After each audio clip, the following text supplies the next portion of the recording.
नमस्कार दोस्तों, बीपीएससी शिक्षक 6 का आज एग्जाम समाप्त हो चुका है और ऐसे में सभी शिक्षक एनालिसिस भी कर चुके हैं, पेपर भी देख लिए हैं और छात्रों का कहना था कि लगभग क्वेश्चन इजी टू मॉडरेट बोल सकते हैं, हार्ड भी नहीं बोल सकते हैं। थोड़े बहुत ऐसे विषय थे जिनमें थोड़ा सा हार्ड किया गया था क्वेश्चन को। और इस पूरे मुद्दे पर बात करने के लिए हमारे साथ शशि शरण सर हैं और कहीं ना कहीं चेहरे की खुशी बता रही है कि ऑफिसर एकेडमी के छात्रों ने झंडा गाड़ा होगा। सबसे पहले सर स्वागत। बहुत शुक्रिया, बहुत धन्यवाद। क्या कुछ रिव्यू है ऑफिसर एकेडमी के छात्रों का, ये पहले सर, बताइए। छात्रों का रिव्यू तो छात्र बताएंगे। शिक्षक इस बात से संतुष्ट होते हैं कि जो उन्होंने पढ़ाया, क्या उनकी मेहनत जो है परीक्षा के अंदर में दिखी या नहीं दिखी, तो क्या दिखी है कि नहीं दिखी? दिखी है, भरपूर दिखी है। और ये कमेंट बॉक्स बताता है जितने ऑफिसर्स एकेडमी के शिक्षकों ने मेहनत किया है, उस मेहनत का परिणाम आज हम मिला है। लेकिन देखिए, एग्जामिनेशन हॉल से बाहर निकलकर ज्ञान देना बहुत आसान है। बिल्कुल, बिल्कुल। दुनिया का सबसे आसान काम यही है कि एग्जामिनेशन हॉल से बाहर निकलिए और ज्ञान दे दीजिए कि पेपर बहुत आसान था। लेकिन एक्चुअल में जो एग्जामिनेशन हॉल के अंदर का प्रेशर होता है वो छात्रों पर ही होता है।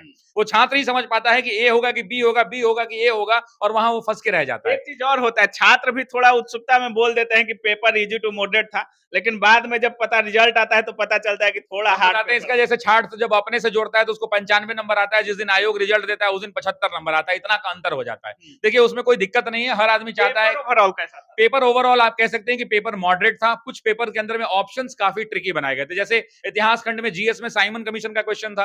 अब लोग 1927 याद कर लेते हैं, किसी को पता नहीं है कि 8 नवंबर है कि 8 दिसंबर है। देखिए, पेपर जब एग्जामिनेशन हॉल से बाहर आ जाता है तो मास्टर और विद्यार्थी दोनों गूगल करके बता देता है दाएं से कि आंसर जो है 8 नवंबर 1927 से होगा। लेकिन इसको शायद ही कोई शिक्षक क्लास में पढ़ाता होगा। पॉलिटी के अंदर में देखिए, सबसे ज्यादा पॉलिटी के अंदर में आपको देखने को मिलेगा कि ऐसे ऐसे प्रश्न थे कि जिन्होंने एनसीईआरटीज के पिन पॉइंट्स उठाकर क्वेश्चंस दिए थे। अब ऐसा कहना भी गलत है कि पूरा पेपर एनसीईआरटी का ही है और पूरा पेपर एससीईआरटी का ही है, लेकिन हाँ, एनसीईआरटी और एससीईआरटी का जो असर पेपर के अंदर में देखने को मिला है वो इंडियन पॉलिटी के सेगमेंट में काफी ज्यादा मिला है। इकोनॉमिक्स के खंड में फिर से खेल हुआ है। मुझे लगता है कि इकोनॉमिक्स का नाम बदल के उसको इकोनॉमिकल ज्योग्राफी कर देना चाहिए, क्योंकि इकोनॉमिक्स के खंड में आप देखिए, एसएसटी का जो पेपर है उसके अंदर में इकोनॉमिक्स के आप पूरे सवालों को उठाइए। इकोनॉमिक्स के जब आप पूरे सवाल को उठाएंगे तो इकोनॉमिक्स में पहला ही क्वेश्चन है कि किस प्रदेश ने सभी घरों में छत पर वर्षा जल संचयन को प्रदेश में अनिवार्य कर दिया है। इसमें क्वेश्चन पूछा है कि आप बताइए भाई कि लीड पाइप वाला स्कीम है। इसके बाद पूछा है कि व्यावसायिक रूप से मूल्यवान प्रजाति का रोपण। मतलब मैक्सिमम जब आप देखेंगे तो आपको ऐसा लगेगा कि भाई ये ज्योग्राफी के क्वेश्चंस हैं। उसके बाद आपसे पूछा है कि चीता चीता विलुप्त प्रजाति कब घोषित हुआ है।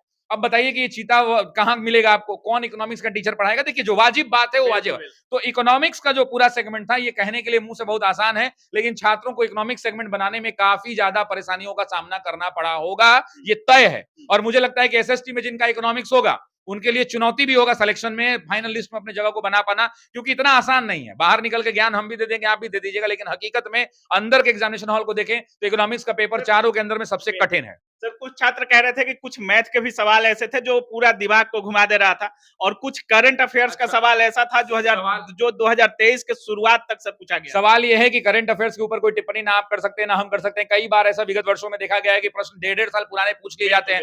तो समसामयिक मुद्दे हैं, एग्जामिनर के ऊपर ये पूरा खेल होता है, मैदान खुला होता है, एग्जामिनर जहां से चाहे वहां से पूछ सकता है। लेकिन मैथमेटिक्स के ऊपर आप बात करें कि कुछ प्रश्न कठिन पूछे गए, तो परीक्षा किस बात की भाई? परीक्षा नाम क्यों दिया गया इसका? परीक्षा नाम ही दिया गया test of your intelligence, test of your knowledge, test of your attitude, test of your perseverance, test of your common sense. यही तो परीक्षा है। तो आसान प्रश्न रहेंगे लेकिन कठिन प्रश्न तो होने अनिवार्य हैं। और याद रखिएगा, वही कठिन प्रश्न, वही ट्रिकी क्वेश्चंस रिजल्ट बनाते हैं। आसान प्रश्न सब बना लेता है, लेकिन वही 5-7 ऐसे क्वेश्चंस होते हैं जिन प्रश्नों को हल करके लोग जो है मेरिट लिस्ट में ऊपर आ जाते हैं। सर, टीआरई 1 से आप पढ़ा रहे हैं और टीआरई 1 भी दिए, टीआरई 2 भी देखे आप। टीआरई 1 और 2 के मुकाबले ये पेपर कैसा? देखिए, इन तीनों में अगर आप कंपेयर करिएगा तो सबसे ज्यादा रोया होगा टीआरई 1 वाला। टीआरई 1 वाला सबसे ज्यादा रोया। टीआरई 2 के अंदर में मॉडरेट कह सकते हैं, और टीआरई 2 से अगर 20% अगर लीवरेज आप देंगे तो आप पेपर को लीवरेज दे सकते हैं कि टीआरई 2 के कंपैरेटिवली टीआरई 3 का पेपर 20% आसान कह सकते हैं, मॉडर्न श्रेणी का कह सकते हैं। लेकिन टीआरई 3 के अंदर में इकोनॉमिक्स खंड ने लोगों को खूब छकाया। ज्योग्राफी खंड के अंदर में भी ऐसे ऐसे कुछ सवाल हैं, 8-10 ऐसे प्रश्न हैं जिन्होंने काफी बच्चों को परेशान। देखिए, आप शिक्षक के हिसाब से मत सोचिए, आप छात्रों के हिसाब से सोचिए। तो छात्रों को उस प्रश्न ने परेशान किया होगा। इतिहास खंड में भी ऐसे ऐसे प्रश्न पूछे गए थे कि जिन्होंने पूरी की पूरी वर्ल्ड हिस्ट्री को डीप में नहीं पढ़ा होगा, उनके लिए बड़ी चुनौती रही होगी। तो अगर देखिए, होता क्या है ना कि जब हम बच्चा क्वेश्चन देखता है ना, उसको दी जाता है कि 10 को 15 को मॉडर्न हिस्ट्री है, एंशिएंट हिस्ट्री बन जाएगा। तो बस वही 15-18 प्रश्न जो उसको सबसे अच्छा दिखता है उसके ऊपर ये कह देता है कि पेपर इजी है।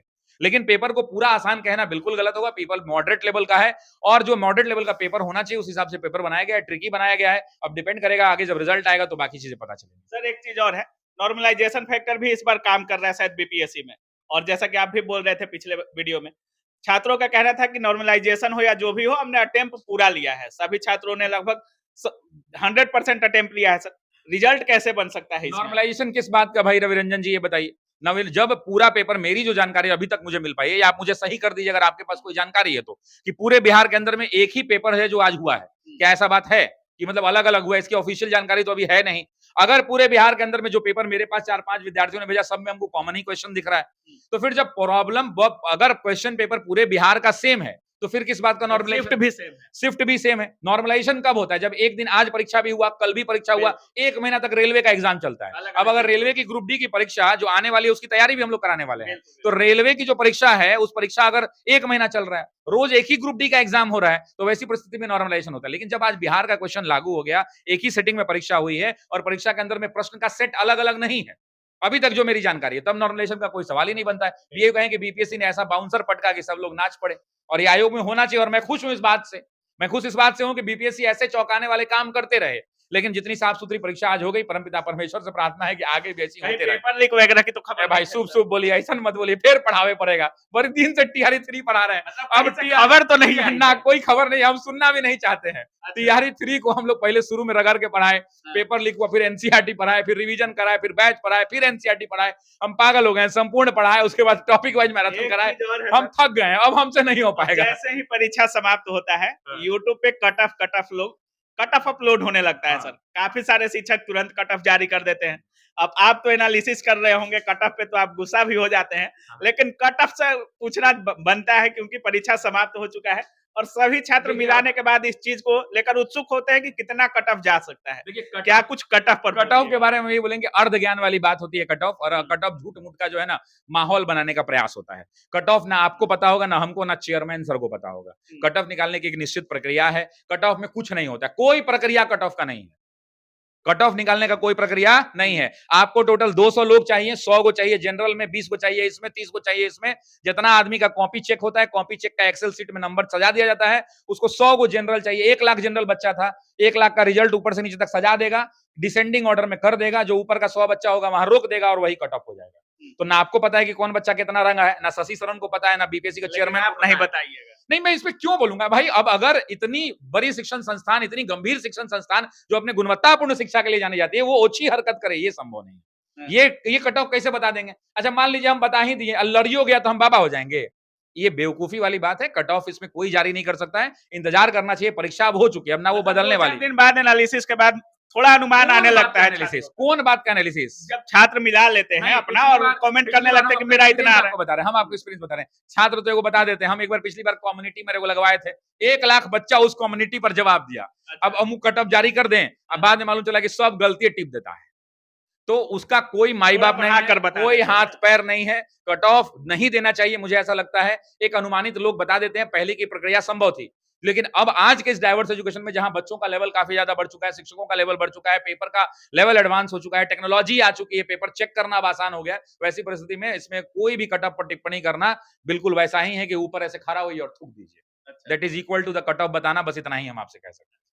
लास्ट में जो छात्र परीक्षा देकर आए हैं उनको क्या बोलिएगा? परीक्षा देके भैया, जो आपका युद्ध था वो आपने लड़ लिया है। मुझे पता है कि आपने बहुत मेहनत किया था, आपने ईमानदारी से अपने युद्ध को लड़ा है। आप परीक्षा में अच्छा करके आए हैं, और परीक्षा में यदि आप अच्छा करके आए हैं तो बढ़िया से खा पी के आराम कीजिए और बढ़िया सोइए। पेपर बचा हुआ है सर, जिनका पेपर बचा हुआ है, बस इतना ही कहेंगे कि आप बिल्कुल भी कोई अभी के बाद से यूट्यूब पर या कहीं भी या मेरे चैनल पर भी कोई ऐसा वीडियो नहीं देखिएगा जिसके थंबनेल पर लिखा हो, क्या लिखा हो, ये पढ़ कर जाना। अगर वो पढ़ के गए तो आप समझ ले 2-4 नंबर का नुकसान हो जाएगा आपको। इसलिए अब बहुत ज्यादा देखिए, अब अंतिम समय मैंने कहा ना कि बच्चों को परेशान नहीं होना चाहिए। अब जो आपने पढ़ा है उतना ही पर लिमिटेड रहना चाहिए, उससे कंफ्यूजन बढ़ता है लास्ट के दौर में। और मेरा मानना है कि आपने खूब मेहनत किया है, ऊपर वाले का आशीर्वाद आपके साथ है। माँ बाप का हाथ जोड़ के जाइए, माँ पिताजी का, और जीवन में सफल। बहुत बहुत धन्यवाद। बहुत शुक्रिया, बहुत धन्यवाद। तो बाकी आप सुन रहे थे, हमारे साथ शशि शरण सर थे, और सर का भी साफ कहना है कि कट ऑफ से थोड़ा सा भी दूरी बनाए, 4-5 दिन पूरा एनालिसिस कर ले। बाकी बहुत सारे चैनल्स के कम्युनिटी में भी डाला जाता है, छात्र अपना एनालिसिस बताते हैं कितना कितना आ रहा है। बाकी जिनका भी एग्जाम होगा, थोड़ा सा अस्थिरता के साथ जाइए, कूल माइंड होके। बाकी आज जिनका एग्जाम होगा, आप जरूर कमेंट कीजिएगा कि आप कितना अंक आपका सही हो रहा है, कितना गलत है। ये प्रेडिक्शन जरूर कीजिएगा। बाकी आप क्या कुछ सोच रहे हैं इस पूरे वीडियो के बारे में, अपनी राय कमेंट सेक्शन में जरूर रखिएगा। आप देख रहे थे काबिल न्यूज। जय हिंद।